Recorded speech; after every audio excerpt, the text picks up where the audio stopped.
Hello guys! Welcome to my channel. So ari na pud mi sa ko ang para sa yahang amigo na nag-birthday no. Dugnaw lang gihapon ri guys. Uwan man anak nga time. And then kung mag-uwan gani more on tugnaw na sa naghaling-haling nagkayo diyan nagpaduol ko kay gitugnaw ko. And then nagtagay-tagay ko gamay and mo na naabot na iyang mga amigo. Actually common kanila diri sa ang mag-barbecue. And kanang pan. Every night celebration na pan. And guys, basi nagtuo mo no nga ang mag-barbecue kay ang nag-celebrant.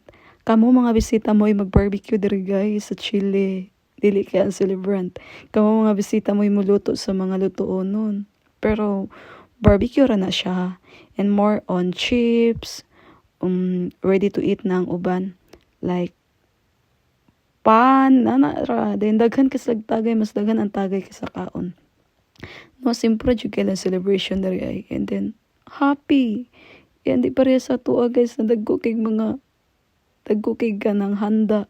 Diri kay gamay ra gid kaayo as in.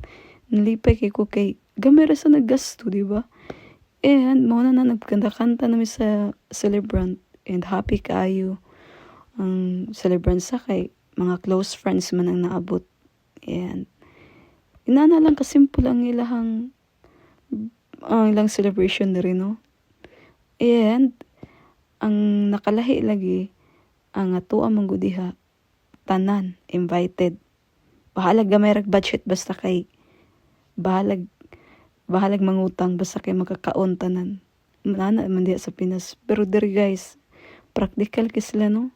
Much better nila nga ang ilang mga bisita kay mga close friends lang. Inana lang. Diri ko nakasuway og kanang culture na pwede raman di ay nga mag-celebrate tag birthday nga gamay ra tag bisita or mag-celebrate og birthday nga pamilya ra parehas akong mother-in-law.